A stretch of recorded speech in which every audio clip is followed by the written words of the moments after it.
Welcome to the Saturday Roundup, where we untangle the week's madness, we make sense of the noise, and we ask the questions no one else will ask. I'm Maynard, and this week we've got lawsuits from war veterans, we've got skin-lightening debates in Parliament, and incredibly, we have a youth minister who finally told the truth about the state of our nation's hospitals and healthcare system, only to get cooked by his very own government. And we have a country that's literally back in the dark, like quite literally. Let's dive in.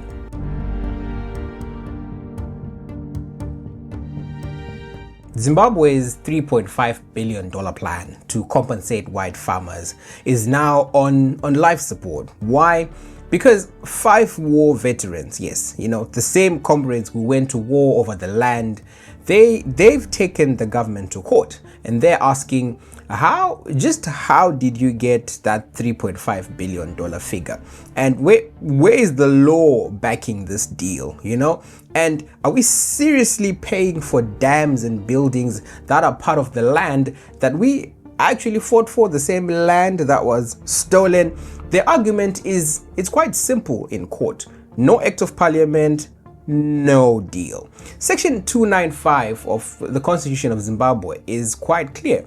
You need a law to calculate and approve any kind of compensation for land improvements or whatever it is that land thieves are getting compensated for. Now, here's the kicker. President Mnangagwa, he wants to use this deal to sweet talk the West, re-engagement. But his own war veterans, they say this is unconstitutional, it's secretive, and it's a slap in the face to their sacrifice. They say, while we die in poverty and hospitals crumble, you want to pay $3.5 billion to former landowners, to former land thieves, and just to heat it up a little bit, they've lawyered up. And guess who? They've lawyered up with Tendai Biti. That's not just legal. Tendai Biti, he's a bulldog. So that's proper political. So we ask, if the courts rule against this deal, what happens to Mnangagwa's re-engagement dream? And was Chiwenga ever on board with this compensating white farmers thing? Or has he been quietly hoping this deal collapses? Tell us what you think in the comments.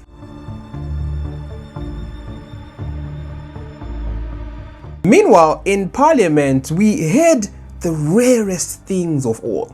MPs agreeing on something: skin lightening creams. Yes, this isn't a simulation, it's not a skit. The creams are everywhere, and now lawmakers, they want them banned, citing mercury, steroids, kidney damage, and apparently complications during childbirth. Midlands MP Perseverance Joe, I think, she said these creams damage skin so much that stitching the skin after injury becomes a nightmare. Like literally, the people that bleach skin, apparently when they go to hospital and they need to get stitches done, it's a nightmare, because it sounds like these creams are turning people into silicone sheets. But not everyone was on board. Wange Central MP Daniel Molokele, he said, hold on, let's understand why people bleach in the first place. Let's not judge, let's listen. So Parliament is now being asked to weigh health concerns versus the psychological scars and the beauty aspirations of colonial beauty standards. But here is a question. Why is it easier to pass a law on lotions than it is to pass a law that fixes basic drug shortages in hospitals? It's funny how, the skin gets more attention than the skeleton of our healthcare system.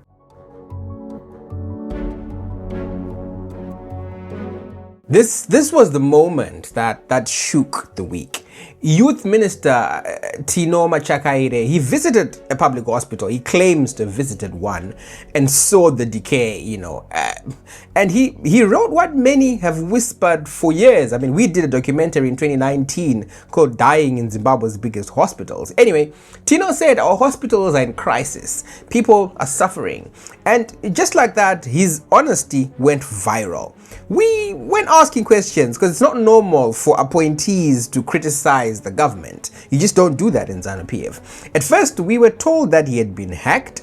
Then we were told that his post was genuine. In fact, presidential allies, like right at the top, they said, no. He gave us evidence that it wasn't him. He spoke to the president. It's not him who wrote that post. He's going to disown it. Like what happened with Mswere disowning that post, attacking Hopewell. And, we ran the post through a language model. The writing in the post was different. The voice was different. But language models can make mistakes.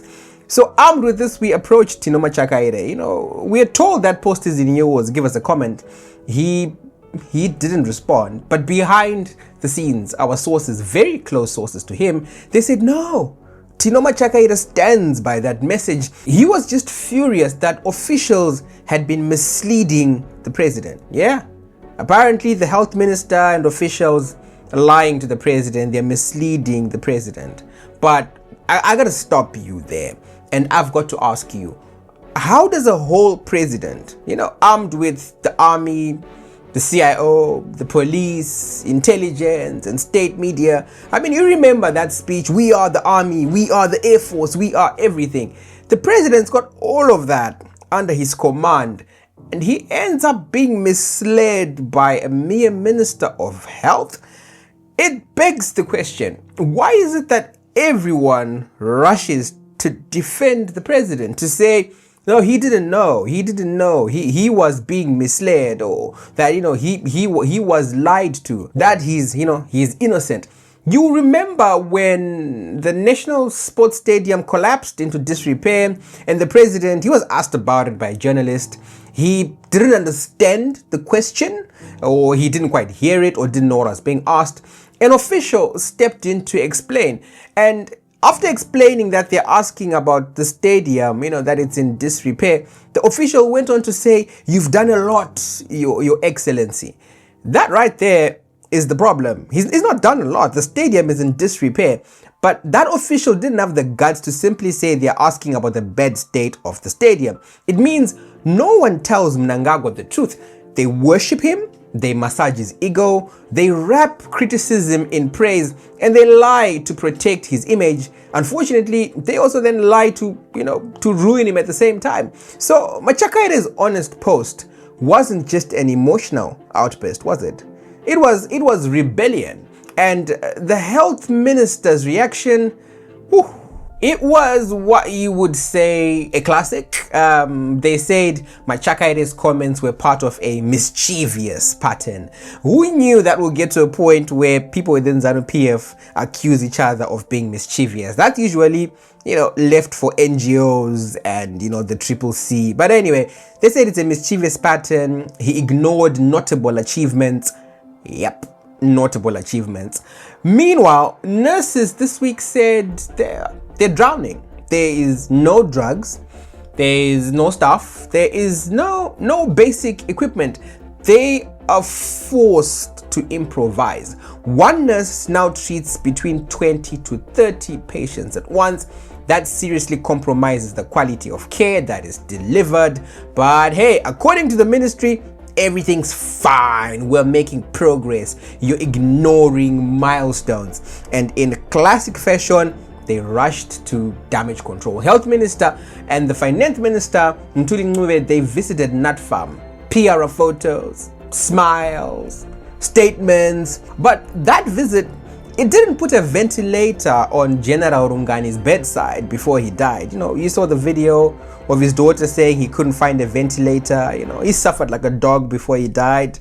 That visit didn't fill the empty hospital pharmacies either.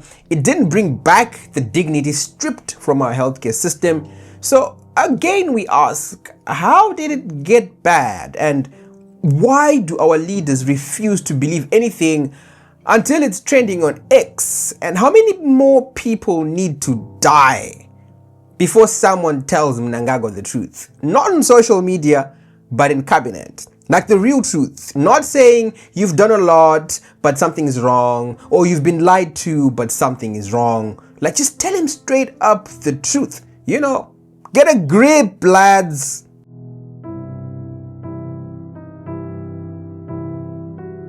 And just when you thought you could charge your phone in peace, the power cuts, power circus is back. ZESA this week confirmed what we already suspected. Kariba's water levels have dropped again. And when Kariba struggles, so does Zimbabwe. To be fair, so does Zambia. Maybe to some degree Mozambique. But look, hydropower from that dam makes up nearly half of the country's electricity supply, and now it's throttled. ZESA says the dam's water is below its minimum operating level. They've already cut generation by about half, and now they're asking businesses and people to use electricity responsibly, use power responsibly. It begs the question, you know, how do you use electricity responsibly when it only comes back at 2 a.m. and it's gone by 6 a.m. or 7 a.m.? The deeper problem, Kariba isn't just about rainfall, it's about planning. Every year, ZESA overuses water early in the rainy season, and then they pray for a miracle by April. And every year, we are shocked when the dam levels are just so low, when the dam runs dry, you know. But look, we have to be honest with each other. The 300 megawatts, if that's the correct, is it the correct term? Megawatts? I think so. But whatever it is that they generated at Kariba, that can't power a province, or not even a town, or even a country. So now we kind of have to like scramble, you know, for imports. But South Africa's ESCOM, it's got its own issues, you know. They're struggling. They've got their own problems. Mozambique has got their own things to deal with, and you know they can only send so much to Zim. Never mind the fact that we also don't pay for electricity. So sometimes our neighbors don't want to give it to us because we don't pay. And Zambia is in a similar drought position, isn't it? So we have a regional energy crisis, but Zimbabwe's done very little to actually try and diversify its energy portfolio. You know, think solar.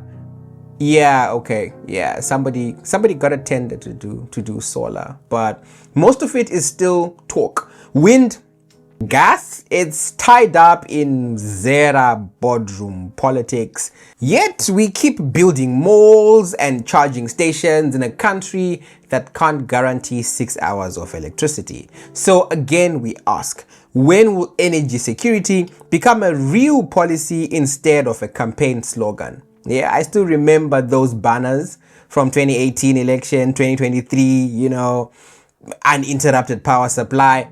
How long can a digital economy survive on candlelight? Like, something needs to be done. Zimbabwe cannot grow, industrialize, or recover if the lights are off, because industries can't operate. You can't even run a chicken selling business.